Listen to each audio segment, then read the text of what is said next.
Hi friends, welcome to my channel super trader Lakshya. यहाँ पे बात करूंगा मैं मार्केट किस तरीके से था और किस तरीके से सेटअप बन रहा है मंडे के लिए और ग्लोबल सिनेरियो क्या है, क्योंकि ग्लोबल मार्केट्स काफ़ी वॉलेटाइल हैं, कभी नीचे रहते हैं, कभी सडनली बहुत बड़ी रैली आ जाती है, कभी बहुत बड़ा फॉल आ जाता है।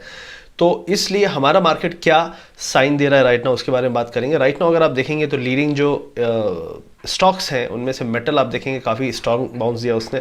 तो JSW steel, Tata steel definitely जो जब भी एक बड़ा कैंडल बनता है उसके बाद ये बाय द डिप ही रहेंगे जब तक एक बहुत बड़ा फॉल ना जाए इसमें 2 से 3 दिन, और वो अभी करंटली दिख नहीं रहा है। उसमें कोई न्यूज़ हो सकता है, इवेंट हो सकता है, ग्लोबल मेटल में फॉल आ सकता है, तभी ये होगा। तो अभी करंटली बजाज फिनसर्व, भारतीय एयरटेल और स्टील सेक्टर, ये सभी स्टॉक्स ने मार्केट को संभाला। आईटी ऑलरेडी टॉप पे है, तो उसमें कुछ स्टॉक्स हैं जैसे टीसीएस। तो टीसीएस ऑलरेडी वीक था, ऑलरेडी उसमें सेलिंग आ चुकी थी, लेकिन उसके बाद भी टीसीएस फिर से गिरा। अब टीसीएस के अलावा कौन सा स्टॉक है जो मार्केट को नीचे की तरफ पुल कर रहा है? Reliance, HDFC bank. तो आप देखेंगे काफ़ी बड़े बड़े स्टॉक्स ने मार्केट को नीचे की तरफ खींच के रखा था। ये दिखाता है कि ग्लोबल मार्केट के ऊपर जाने के बाद, तो हमारा मार्केट करीब 10 बजे के आसपास आप देखेंगे तो ग्लोबल यूएस फ्यूचर्स ऊपर की तरफ जाने लगे, एशिया में रिकवरी आई, यूरोप स्ट्रांग खुला 1-1:30 बजे, लेकिन उसके बाद भी हमारे मार्केट ने कोई बहुत ही सिग्निफिकेंट बाउंस नहीं दिया, स्ट्रेंथ नहीं दिखाई। तो इसके 2 रीज़न हो सकते हैं। पहली चीज़ ये है कि जो मैंने आपको पहले भी कहा था कि लिक्विडिटी स्क्वीज हो सकता है। मैंने जोमेटो पे एक वीडियो बनाया है ऑलरेडी, तो आप उसको ज़रूर देखिए। इस वीडियो के ऊपर मैं कार्ड्स में भी लगा दूंगा। तो जोमेटो वालों मैंने यही कहा कि जो आईपीओ है वो 9,000 करोड़, 10,000, 9,000 टू 10,000 करोड़ का है। तो ये कम से कम 1 लाख करोड़ से 1.5 लाख करोड़ की रिटेल लिक्विडिटी को सक करेगा। क्योंकि मुझे ये चीज़ पता है कि नॉर्मली लोग अप्लाई जम के करने वाले हैं, मिले ना मिले, और मिलने के बाद कितना लिस्ट होगा ये भी अभी डाउट है। 100% की उम्मीद है, 30% ग्रे मार्केट में चल रहा है, लेकिन जिस तरीके का इसका नाम है, जिस तरीके की ब्रांडिंग है, उससे लग रहा है कि 50 to 90% तो मिनिमम मिलना चाहिए। अब देखते हैं किस तरीके से माहौल होता है जब तक में ये आईपीओ लिस्ट होता है। तो अभी सब्सक्रिप्शन खुलेगा, सब्सक्रिप्शन के बाद 10-15 दिन आपके पास, या हफ्ते 10 दिन जो भी टाइम होगा, उस टाइम के बीच में अगर मार्केट का माहौल अच्छा बना रहा तो ये अच्छी लिस्टिंग होगी। अगर बिगड़ गया तो लिस्टिंग भी खराब हो सकती है। तो इसलिए रिस्क है, लेकिन राइट नाउ जो ब्रांड और जो माहौल दिख रहा है, जो डेटा और इन्फॉर्मेशन आ रही है, उससे लग रहा है कि यार अच्छी लिस्टिंग हो सकती है। लेकिन वो करेगी क्या इस मार्केट के लिए? वो लिक्विडिटी बहुत ज़्यादा सक करेगी। आपको एक चीज़ पता है, बहुत सारे लोग बोलते हैं कि मार्केट में बहुत पैसा आया, सेविंग से पैसा आया, सबकी सेविंग्स सबने लगा दी क्योंकि बैंक अकाउंट में कोई इंटरेस्ट रेट मिल नहीं रहा है। अगर सबने अपनी सेविंग लगा दी है, मतलब इस आईपीओ को लेने के लिए उनके पास पैसे नहीं है, राइट? और अगर आईपीओ को लगाने के पैसे नहीं है तो वो कहाँ से लाएंगे? अपने पोर्टफोलियो को बेच के, मोस्ट प्रोबेबली। और अगर आप बोल रहे हो ऐसा आईपीओ जो लोग लगाना ही चाहते हैं, बहुत डेस्परेट है, बहुत ज़्यादा इंटरेस्ट है, तो उसके लिए तो डेफिनेटली लोग अपनी प्रॉफिट बुकिंग करेंगे। और वो रीज़न हो सकता है जो मेन रीज़न है जिसने मार्केट को उठने नहीं दिया। क्योंकि रीज़न पूरे थे, मार्केट को बाउंस होना चाहिए था। मैंने खुद उम्मीद की थी, क्योंकि सुबह अच्छा डिप दिया, जो हमने उम्मीद भी की थी लास्ट वीडियो में। उसके बाद हमने जब सोचा कि यार अब यहाँ से बाउंस होना चाहिए, वो बाउंस आया ही नहीं। पूरे दिन हमने मतलब वेट किए कि आएगा आएगा, नहीं आया। तो ये दिखाता है कि वीकनेस तो है कहीं ना कहीं। जो पुश था, जो एक्सेस लिक्विडिटी थी जो हमारे मार्केट को सपोर्ट कर रही थी, वो हमारे मार्केट से गायब हो रही है, जबकि यूएस और यूरोप अभी भी स्ट्रांग है। तो ये सेटअप है करंटली। तो इस पे आपको मंडे को मोस्ट प्रॉब्ली कंफर्मेशन मिल जाना चाहिए। अभी उम्मीद है कि मंडे को छोटा मोटा गैप अप होगा 50, 60, 70 पॉइंट का। अगर वो सर्वाइव नहीं करता है तो जो मैं लॉजिक दे रहा हूँ कि हो सकता है कि लिक्विडिटी जा रही हो, आईपीओ में जाने के लिए रेडी हो, एग्जिट कर रही हो। क्योंकि जो भी आदमी को आईपीओ लेना है तो 14 को आईपीओ खुलेगा, वेडनेसडे को, तो कम से कम वेडनेसडे तक उसके पास कैश रेडी होना चाहिए, या थर्सडे तक कैश रेडी होना चाहिए। तो अगर उसको बेचना है तो वो मंडे को या ट्यूसडे को बेचेगा, T+2 में उसके बाद पैसा आएगा। तो मुझे ऐसा लगता है मंडे ट्यूसडे अगर हम फिर से सेलिंग प्रेशर देखते हैं तो ये फिनोमिना आपके आईपीओ से रिलेटेड हो सकती है। तो ये मेरा व्यू है, इसलिए मैंने सोचा क्लियर कर दूँ। उसके अलावा अगर देखेंगे आप यहाँ पे, तो ग्लोबल मार्केट्स में राइट नाउ स्ट्रॉन्ग क्लोजिंग हुई है, और उसमें स्ट्रॉन्ग क्लोजिंग ऑयल की भी बहुत स्ट्रॉन्ग हुई है। तो अगर आप यहाँ पे ब्रेंट क्रूड देखेंगे तो आप देख सकते हैं कि ऑलमोस्ट आपके सपोर्ट एरियाज से काफ़ी ऊपर है। सपोर्ट एरियाज से 69 पे, 69 से हम अभी भी ऊपर हैं। यहाँ पे बहुत ही स्ट्रॉन्ग कैंडल बनाया हुआ है इसने, आप देख सकते हैं, इनडिसाइसिव। तो इसका क्या मतलब हो सकता है? मोस्ट प्रोबेबली सेलर्स भी एग्जॉस्ट हुए हैं, बायर्स भी एग्जॉस्ट हुए हैं। अब अगले हफ्ते डिसाइसिव मूव हो सकता है, तो थोड़ा सा आपको यहाँ पे सतर्क रहना है। ये मेरा व्यू रहेगा ऑयल के लिए, क्योंकि ऑयल अगर यहाँ से ब्रेकआउट करता है, 80 की तरफ जाता है, तो ये एक बहुत बड़ा साइन होगा कि हमारे मार्केट में एक्स्ट्रा वीकनेस बनी रहेगी। क्योंकि ऑयल को, हमारे मार्केट में कभी ऐसा नहीं हुआ कि ऑयल बहुत ऊपर आया हो और बहुत देर तक ऊपर टिका हो। ये पहली बार हो रहा है। आप देख सकते हैं यहाँ पे 69 ऑलमोस्ट, इस लेवल से हम ऑलरेडी 3-4 हफ्ते, 5 वीक्स से, 1.5 महीने से, 1 से 1.5 महीने से प्राइजेस हाई पे ही हैं। और कभी भी इतना ज़्यादा वीक तक जब प्राइजेस हाई पे रहते हैं, और हाई जाने के चांसेस हैं, तो बहुत ज़्यादा प्रेशर होता है इन्फ्लेशन पे, आरबीआई पे और सभी चीज़ों पे प्रेशर पड़ता है। इन्फ्लेशन जो रियल इन्फ्लेशन है ऑलरेडी बहुत हाई है और जो डेटा आने वाला है वो भी कोई बहुत अच्छा नहीं आने वाला है। इंडिया में एक्सेसिव प्रॉब्लम है, तो इस पे आपको नज़र रखना है। उसके अलावा अगर मैं बात करूँ यहाँ पे तो नैस्डैक में ऑलरेडी ब्रेकआउट पे चल रहा है। ये लाइन जो है आपकी सपोर्ट होगी। अगर हम यहाँ से गिरते भी हैं नैस्डैक में कभी भी तो 14,300 पे स्ट्रॉन्ग सपोर्ट है, मतलब 500 पॉइंट का अगर फॉल आता है वहाँ पे सपोर्ट मिल जाएगा। तो पहला टेस्ट ये है कि अगर नैस्डैक को गिरना है तो वो यहाँ पे 500 पॉइंट गिरेगा। और एक और चीज़ है कि जो बॉन्ड यील्ड्स हैं वो 10 ईयर यील्ड राइज हुई हैं, काफ़ी 5-6% का बाउंस आया है, उससे टेक स्टॉक्स में सेल ऑफ आता है, लेकिन वो नहीं आया है। तो अगर मंडे को भी बॉन्ड यील्ड्स ऊपर बढ़ती रहीं तो टेक स्टॉक्स में सेल ऑफ आ सकता है और टेक स्टॉक ही पहले कमज़ोर होना चाहिए। डाउ जोन्स तो ऑलरेडी बहुत स्ट्रांग नहीं है, स्ट्रांग है लेकिन बहुत स्ट्रांग नहीं है। अब डाउ जोन्स की बात करूं तो अगेन ऑल टाइम हाई की ट्रेंड लाइन पे आ चुका है। आरएसआई में अभी भी आप देख सकते हैं डाइवर्जेंस कंटिन्यूसली बन रहा है। ये आपका डेली टाइम फ्रेम है। अगर हम थोड़ा सा और बाउंस करते हैं और उसके बाद फिर गिर जाते हैं तो भी कोई वो नहीं है। आप देख सकते हैं ऑलरेडी ट्रेंड में चल रहा है, ये डाउन ट्रेंड में ही चल रहा है। तो इसको एक नया हाई बनाना पड़ेगा, उसके ऊपर 2-3 दिन क्लोज देना पड़ेगा, तभी ये प्रॉब्लम सॉल्व होगी जो आरएसआई में वीकनेस है डाउ जोन्स में। और अगर ये यील्ड्स के कारण नैस्डैक गिरता है तो ओवरऑल ग्लोबल मार्केट्स भी वीक होने लगेंगे। तो दो चीज़ें हैं यहाँ पे। अगर डाउ जोन्स बहुत स्ट्रांग हो जाएगा तो हमारा मार्केट कैचअप करने के लिए तेज़ी से ऊपर जाएगा, क्योंकि हमारा मार्केट ऑलरेडी बाउंस नहीं किया है। लेकिन अगर डाउ जोन्स में फिर से रिवर्सल आ जाता है मंडे को तो फिर प्रॉब्लम यहाँ पे हो जाएगी, क्योंकि हमारा मार्केट ऑलरेडी वीक है, लिक्विडिटी कम है, तो हमारे पास गिरने का कोई मतलब उठने का कोई सपोर्ट नहीं है जो लिक्विडिटी हम अभी तक यूज़ करते आए हैं। तो आगे चलते हैं, बात करते हैं। उससे पहले अगर आप चैनल पर नए हैं तो चैनल को सब्सक्राइब करिए, चैनल को सपोर्ट अपना बनाए रखिए और बेल आइकन भी दबा के रखिएगा। ये वीडियो अच्छा लगे तो लाइक और शेयर ज़रूर करिएगा।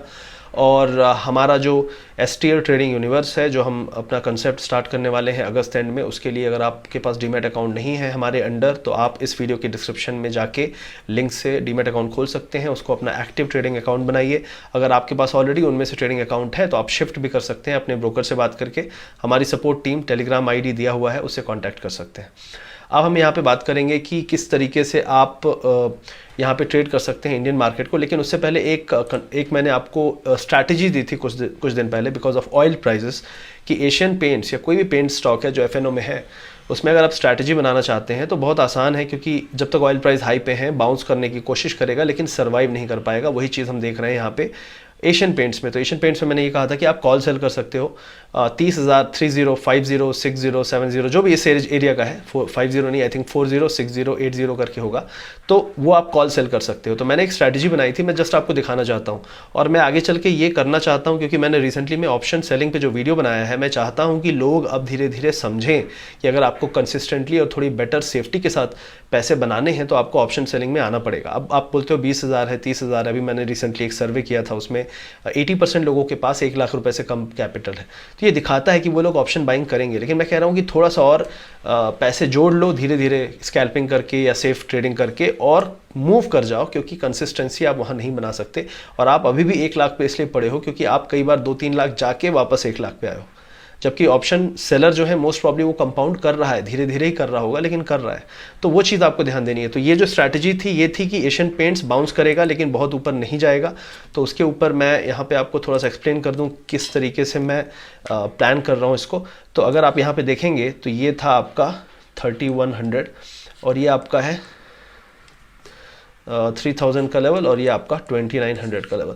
29 के 100 के नीचे आता है तो यहाँ काफ़ी इसको सपोर्ट मिलता है, काफ़ी बाइंग मिल रही है। 3100 के आसपास यहाँ पे आपको काफ़ी सेलिंग भी मिल रही है। तो ये सेल एरिया हो जाता है, ये बाय एरिया हो जाता है। अभी भी ये ब्रेक करने जैसा नहीं लग रहा है, लेकिन एक चीज़ तो है कि यहाँ पे आप देखेंगे काफ़ी सेलिंग है। 30, 40, 60, 80 यहाँ पे काफ़ी सेलिंग है। और ये आप अगर आप ऑप्शन चेन देखेंगे तो उसमें भी आपको समझ में आ जाएगा।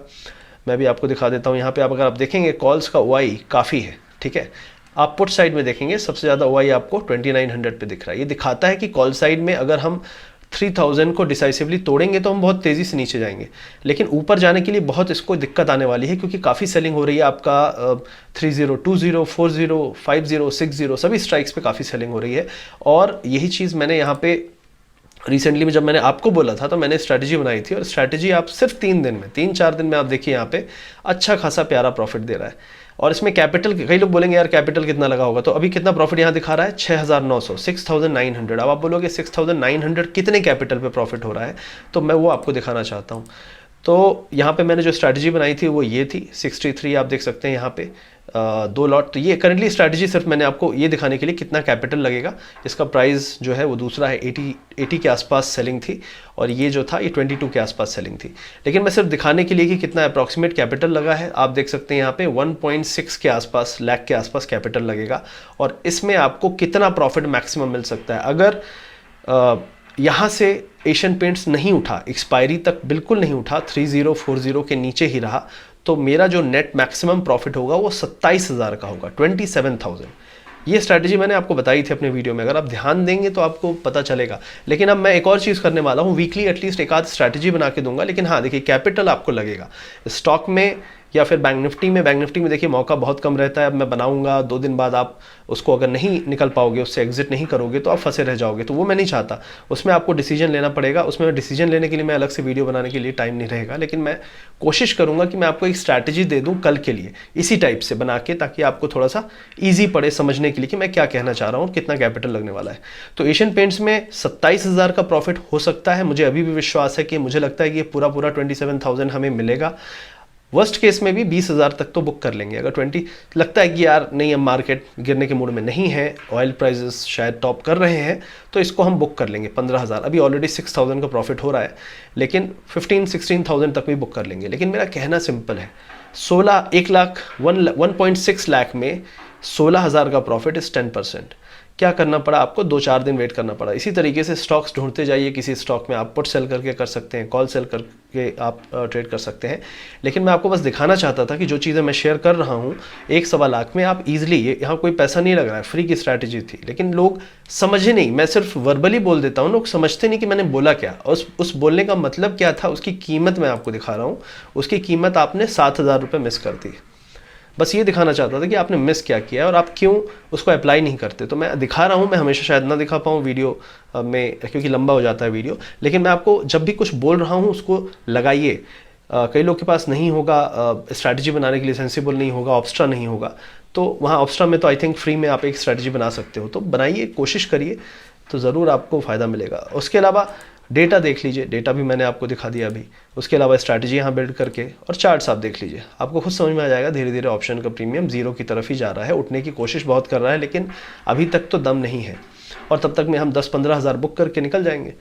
तो ये पर्पज़ था इस वीडियो का करंटली। और अब हम बात कर लेते हैं अपने मार्केट के बारे में। तो ये एशियन पेंट्स के बारे में यहाँ पे मैं आपको दिखा रहा था करंटली। तो एशियन पेंट्स मुझे ऐसा लगता है एक बार तो इस सपोर्ट एरिया में आएगा 2950 2930 के आसपास, लेकिन बस एक मौके का वेट कर रहा है। ऑयल प्राइसेस में शार्प बाउंस आया है कल, तो उसका असर आपको मंडे को दिख सकता है, क्योंकि ये बहुत दिन से डिनाई कर रहा है, नीचे नहीं जा रहा है, लेकिन बहुत दिन तक डिनाई नहीं कर सकता। 2980 का लेवल टूटा डिसाइसिवली बड़े कैंडल के साथ, तो ये 2-3 दिन के अंदर 2950 2940 तक भी पहुंच जाएगा। लेकिन उससे हमें फ़र्क नहीं पड़ता, क्योंकि हमारी स्ट्रैटेजी तब तक सेफ है जब तक कि ये 3040 के नीचे है, 3040 के जब तक नीचे है हमें वैसे भी कोई फ़र्क नहीं पड़ता, क्योंकि प्रॉफिट तो हमारा बढ़ता जा रहा है। और यही चीज़ मैं आपको समझाने की कोशिश करता हूँ कि हर बात जो मैं बोल रहा हूँ उसको आप लॉजिक लगाइए, प्रैक्टिकली लगाइए, तो प्रॉफिट आपको दिखेगा। ठीक है। अब यहाँ पे अगला जो है वो मैं कुछ बैंक्स की बात करूँगा। तो कोटक बैंक कोशिश इसने की थी, फिर से फेल हो चुका है। ये फिर सपोर्ट के पास है, छोटा मोटा बाउंस आएगा, लेकिन स्ट्रेंथ इसमें नहीं है। दूसरी चीज़ है HDFC बैंक, इसने फिर से अपना जो इंपॉर्टेंट लेवल था करीब 1515 का, उसके नीचे फिर से आ गया है।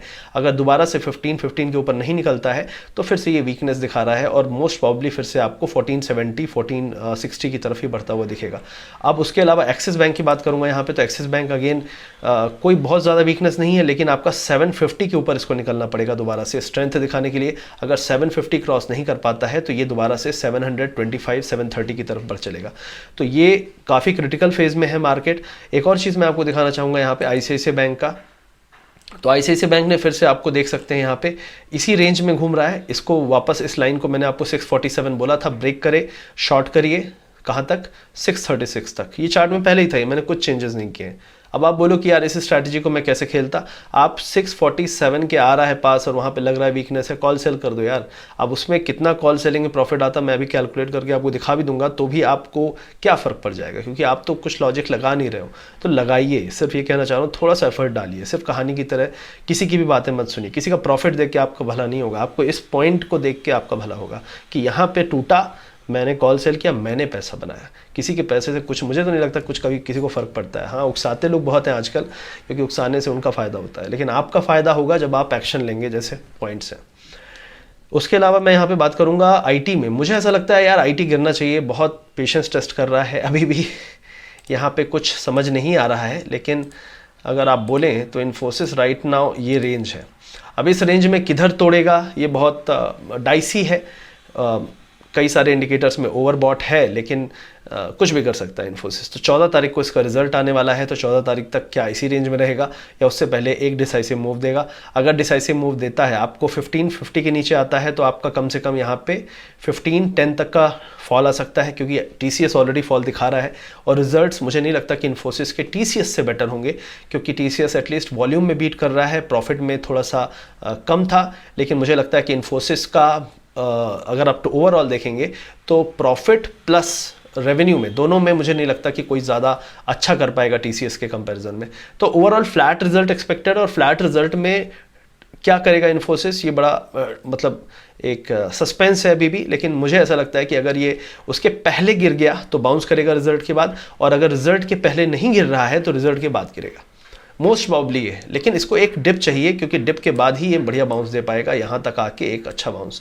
और अगर ये वापस ऐसे ऐसे जाता है रिजल्ट के पहले तक, तो फिर एक पटकनी लग सकती है इसको 1500 के आसपास तक की। तो ये पॉसिबिलिटी है। आईटीसी छोड़ दीजिए, कुछ नहीं कर रहा है, 200 पे उसने खूंटा बांध लिया है। और मेटल में ब्रेकआउट है। टाटा स्टील में मैंने ऑलरेडी आपको लास्ट टाइम भी चार्ट में यही बोला था कि वापस आएगा। लेकिन देखिए हमने बात की थी 1195 की, लेकिन 1195 को भी ब्रीच करके 80 तक आया। तो ये 10-15 रुपए का जो ये ब्रीच करता है, इस ब्रीच को आपको झेलना पड़ेगा। मार्केट नॉर्मली ऐसा नहीं करता, क्योंकि मोमेंटम जब पकड़ रहा है नीचे का, तो नीचे की तरफ जा रहा है ब्रीच करते हुए ट्रेंड लाइन को, और ऊपर की तरफ जा रहा है तो आप देखिए पुराने हाई को भी इसने तोड़ दिया। तो ये चीज़ें मार्केट में आपको दिखेंगी, और जो पुराने हाई को तोड़ा है तो बड़े स्ट्रॉन्ग कैंडल के साथ तोड़ा है। तो गाइज अब हम यहाँ पे बात करेंगे निफ्टी बैंक निफ्टी की। तो करंटली अगर आप निफ्टी बैंक निफ्टी का देखेंगे तो पहले हम एक ये अप ट्रेंड चैनल में चल रहे थे। यहाँ पे हमने जो ब्रीच किया है, ये इंपॉर्टेंट सपोर्ट लाइन थी ऑलमोस्ट 15780 पे। तो मुझे लगता है 15780 अब एक स्ट्रॉन्ग रेजिस्टेंस बन के निकलेगा। अगर हम ये करंट जो चैनल स्टार्ट हुआ है इसको भी माने, इसकी भी माने, तो भी हम एक बार हिट करेंगे तो 780 ही हिट करेंगे, और उसके बाद वापस गिर सकते हैं। तो 780 अब आपका एक इम्पॉर्टेंट लेवल है, जिसके ऊपर बुलिश है, और जिसके नीचे अगर हम रहते हैं तो बुलिशनेस आपकी हर बार सेल द बाउंस वाला हिसाब रहेगा। और मुझे ऐसा लगता है अगर कोई बाउंस यहाँ मिले तो आपको सेल करना चाहिए 780 के पास। अगर आपको एक डिप मिले, दोबारा से यहाँ हम गिरते हैं और डिप मिलती है 590 के आसपास, तो फिर आपको एक बाउंस मिल सकता है। तो ओवरऑल आप देखिए किधर, यहाँ पे आप डिसीजन मत लीजिए, मार्केट को डिसीजन लेने दीजिए, ये अभी बेटर होगा आपको मंडे के लिए। और मंडे में जो गैप अप खुलने का लग रहा है 60-70 पॉइंट, तो उससे आप ऑलमोस्ट इस एरिया पे पहुंच जाओगे जो कि सेलिंग जोन है। तो आप वहाँ पे कॉल सेल करिए, पुट बाय करके आप थोड़ा टाइम वेस्ट करेगा, मार्केट टेस्ट कर सकता है पेशेंस। और दूसरी चीज़ है कि यूएस फ्यूचर किस तरीके से बिहेव करता है। जैसे डेल्टा वेरिएंट के बहुत सारी खबरें आ रही हैं, और वीकेंड में ऑस्ट्रेलिया में लॉकडाउन एक्सटेंड हुआ है, यूके में पैनिक है। तो किस तरीके से मार्केट सडनली उनको फैक्टर इन करने लगे हमें नहीं पता, क्योंकि प्रॉब्लम तो ऑलरेडी दिख रही है, लेकिन उसको फैक्टर इन नहीं कर रहा है मार्केट, और कब कर लेगा उसका मन, राइट? आप तो फंस जाओगे। तो यहाँ पे एटलीस्ट टेक्निकली अगर फॉलो करना है तो ट्रेंड लाइन को फॉलो करके आप यहाँ पे कॉल सेल कर सकते हैं, इस एरिया पे पुट सेल कर सकते हैं। और पुट सेल कॉल सेल जो भी करिए, एक अपना स्टॉप लॉस रखिए। ऑप्शन सेलिंग कर रहे हैं फिर भी एक स्टॉप लॉस रखिए।